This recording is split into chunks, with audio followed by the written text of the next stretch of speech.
Bismillahirrahmanirrahim. Assalamualaikum warahmatullahi wabarakatuh. Waalaikumsalam. Alhamdulillah wassalatu wassalamu ala nabiyyina Muhammad wa ala alihi wa ashabihi wa man walah, amma ba'd. Segala puji bagi Allah yang telah memberikan kepada kita karunia Islam serta taufik dan hidayahnya, sehingga kita bisa selalu senantiasa memperdekat diri kita kepada Allah Subhanahu wa taala. Kaum muslimin rahiminallah wa iyyakum, ketahuilah sebagian dari rahmat Allah Subhanahu wa taala Ia jadikan untuk hamba-hambanya sebagian hari memiliki keutamaan lebih utama dibanding hari-hari yang lainnya. Allah telah memberikan umur kepada kita. Semoga Allah panjangkan umur kita dan kita dipertemukan dengan Asyarah Dzulhijjah yang sebentar lagi akan datang. Allah Subhanahu wa taala mengatakan dalam Al-Qur'an, "Fa'lam annahu la ilaha illallah." Al-Imam Bukhari membuat sebuah bab dalam kitabnya, bab al-ilm qabla al-qawli wal amal.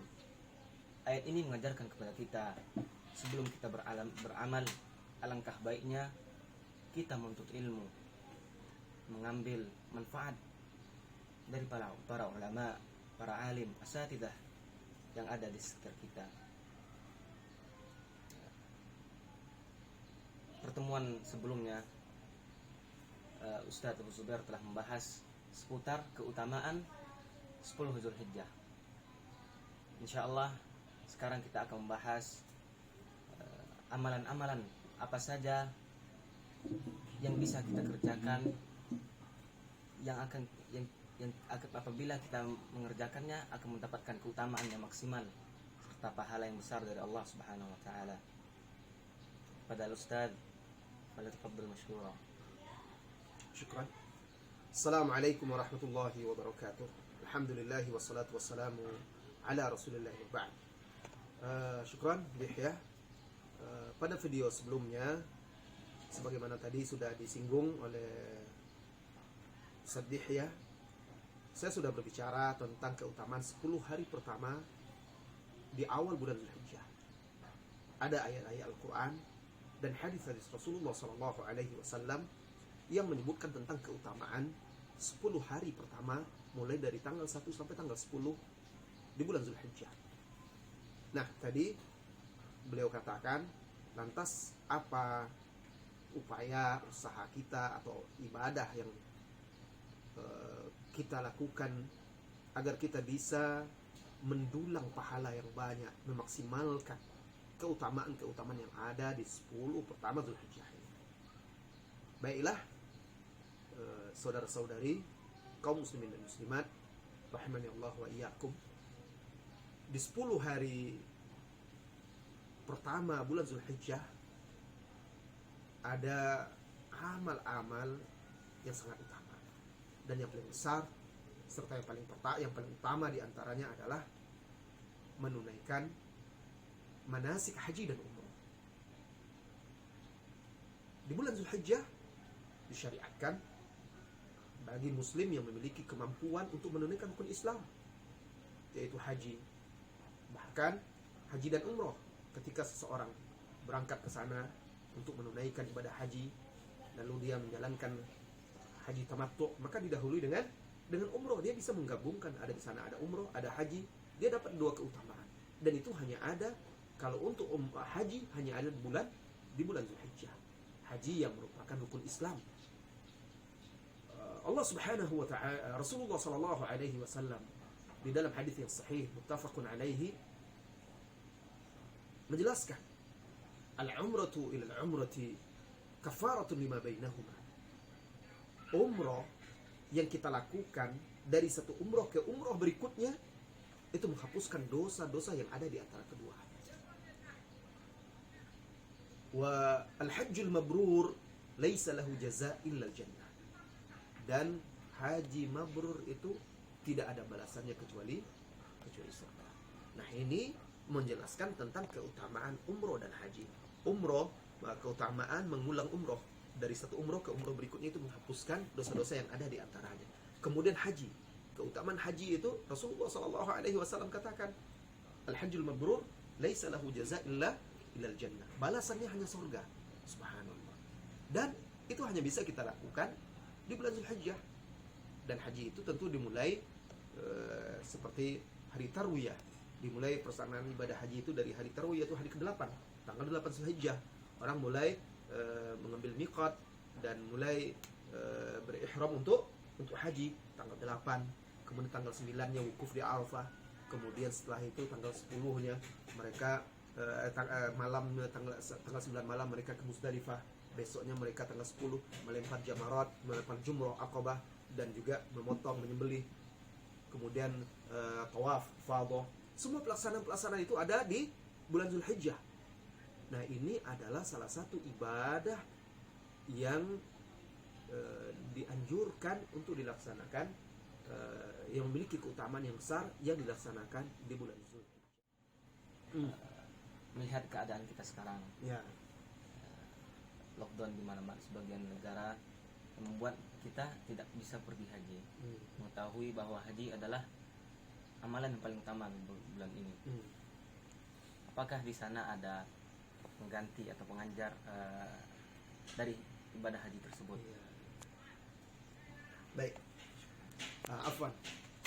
Memang pertanyaan yang pas sekali ya dengan kondisi dan suasana kita sekarang. Sebagaimana tadi sudah kita jelaskan, amalan pertama yang memiliki keutamaan yang sangat besar di bulan Zulhijjah, di 10 pertama Zulhijjah itu adalah haji, umroh. Tapi faktanya sekarang, realitanya, dengan kondisi pandemi corona ini sudah hampir 2 tahun ini ya, kita tidak bisa menunaikan ibadah haji. Bukan kita, bahkan banyak kaum muslimin tidak bisa menunaikan ibadah haji karena di Arab Saudi pemerintahnya membuat kebijakan untuk tidak membuka pintu atau jalur haji dari luar. Jadi mereka hanya mengizinkan haji untuk orang-orang yang ada di dalam Arab Saudi dengan jumlah yang terbatas juga. Tentunya keputusan itu bukan dibuat semena-mena. Tentunya ada tujuannya, maslahatnya, agar apa? Agar tidak semakin berkembang virus ini dan bisa untuk memutus mata rantai penyebaran virus ini. Dan ini bukan yang tahun sekarang saja, tahun kemarin juga seperti itu, nggak bisa berhaji juga, cuma orang di dalam saja. Nah, yang jadi pertanyaan, kita yang mungkin sudah ada sebagian kaum muslimin sudah melakukan pembayaran, dia sudah berniat untuk pergi berangkat haji, atau yang lainnya juga ingin, tapi kenyataannya sekarang tidak bisa. Nah, apa yang harus mereka lakukan? Apa sikap mereka? Apakah ada ibadah-ibadah penggantinya? Tentu kalau haji kan tidak ada ibadah pengganti ya, dia rukun Islam. Nah, hanya saja perlu kita ketahui, insya Allah orang yang sudah betul-betul berniat, ya betul-betul sudah berniat untuk melaksanakan ibadah haji, mudah-mudahan kalau memang ada halangan seperti ini, insya Allah pertama dia tetap dapat pahala dengan niatnya. Kemudian kedua, walaupun kita tidak bisa berhaji, di awal-awal Zulhijjah tetap ada amalan-amalan yang memiliki pahala-pahala yang besar. Nah, ini nanti akan kita bahas berlanjut nanti contohnya. Langsung nanti ini langsung kita berkaitan dengan amal yang kedua. Contohnya puasa. Di sana ada puasa Arafah kan? Puasa Arafah juga menghapuskan dosa-dosa. Nah, tadi dikatakan umroh dari satu umroh ke umroh yang lainnya itu menghapuskan dosa di antara keduanya.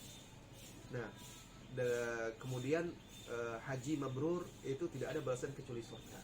Mudah-mudahan kita ketika menunaikan puasa Arafah kata Nabi SAW itu menghapuskan yukafirus as-sanah allati qablah wallati ba'dahu, menghapuskan 1 tahun yang sebelumnya dan 1 tahun yang sesudahnya, sebagaimana hadis yang diriwayatkan oleh Imam Muslim. Jadi ada amalan-amalan. Kemudian juga kita juga bisa, kita tidak bisa di sana melakukan penyembelihan. Tanggal 10 kan orang haji kan menyembelih haji. Kita nggak bisa. Di sini ada udhiyah. Kita bisa juga melaksanakan udhiyah. Ulama menjelaskan, salah satu hikmah disyariatkannya udhiyah bagi orang yang tidak berhaji. Bagi orang yang berhaji kan nggak ada udhiyah. Mereka cuma memotong haji bagi yang tamattu. Nah, mereka ini orang yang tidak haji disyariatkan bagi mereka untuk udhiyah. Salah satunya agar apa? Agar bisa mereka ikut merasakan seperti orang melaksanakan haji. Nah, jadi sekarang berhaji udhiyah lah kita dengan kemampuan kita. Kita mungkin punya uang lebih karena kita tidak jadi haji, bisa kita berudhiyah. Bisa lebih kita bagi-bagikan kepada kaum muslimin, bisa 2 ekor sapi, 5 ekor sapi kalau kita sanggup, nggak ada masalah. Insya Allah pahalanya besar di samping puasa tadi. Nah, terkhusus puasa, tadi udah terjawab ya. Nah, terkhusus puasa ini amalan kedua yang memiliki keutamaan yang besar di bulan Zulhijjah. Nah, puasa ini kapan dia?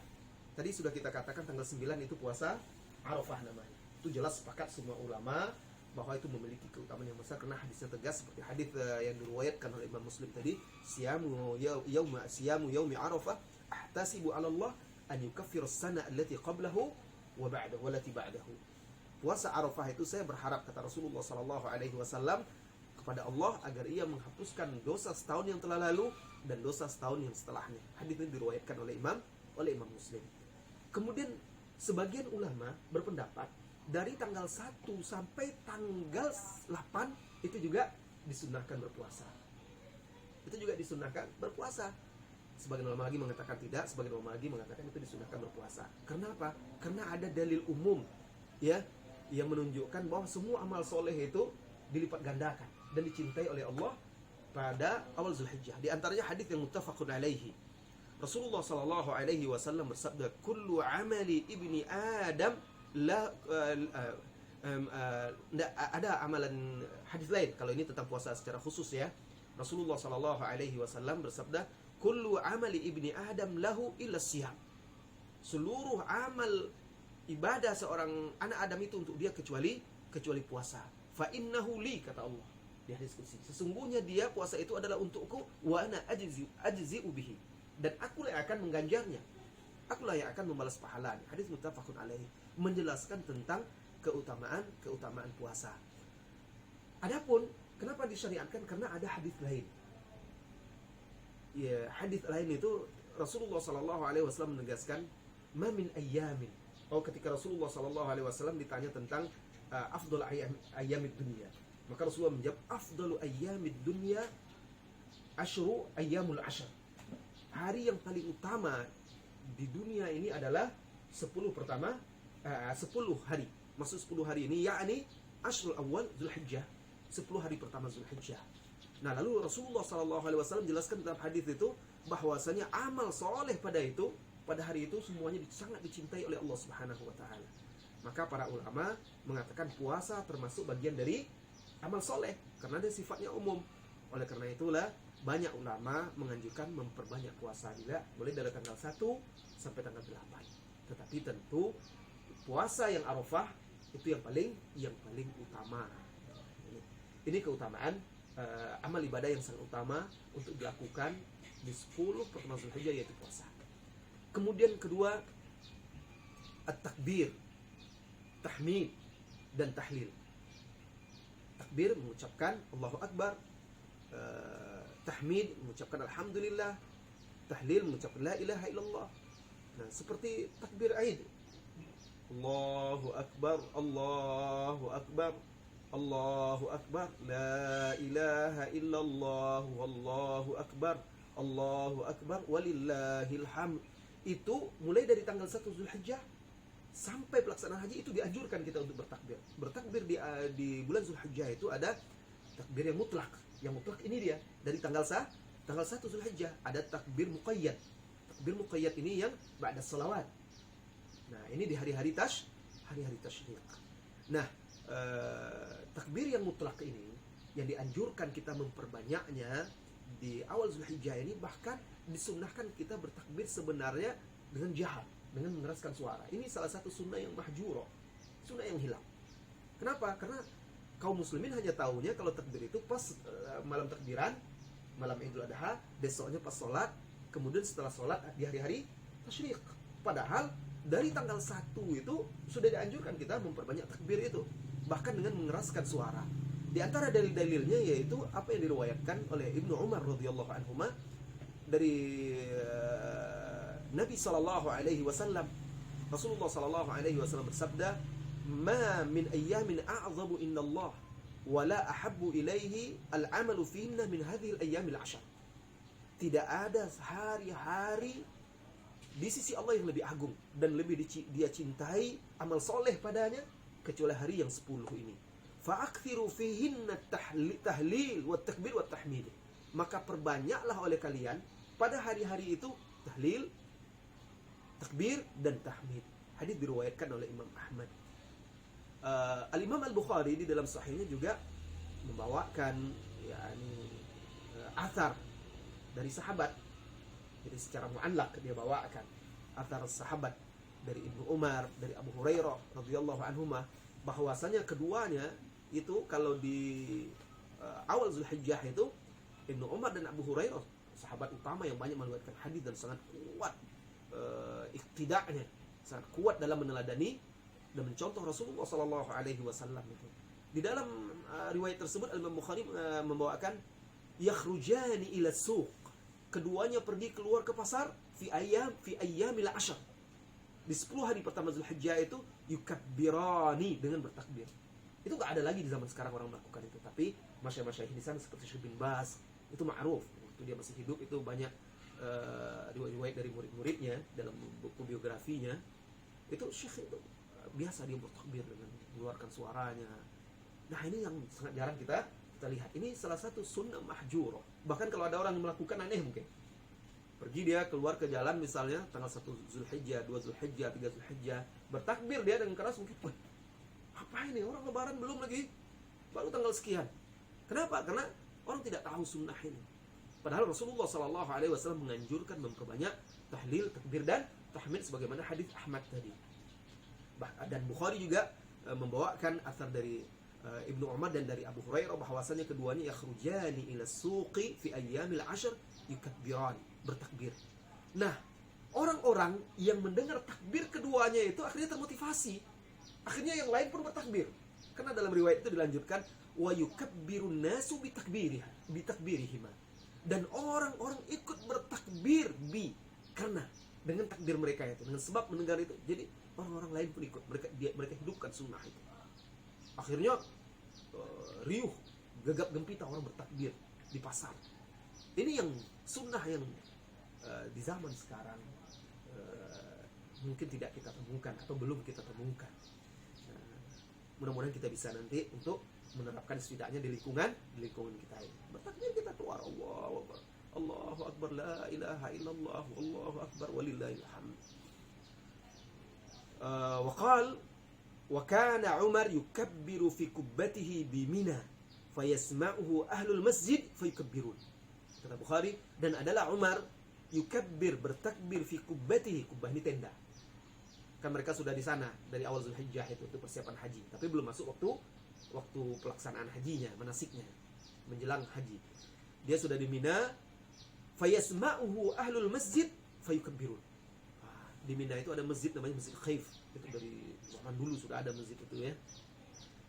Orang-orang di masjid mendengarkan takbirnya, maka semuanya ikut bertakbir. Wa yukabbiru ahlul aswaq, dan orang-orang di pasar pun bertakbir. Hatta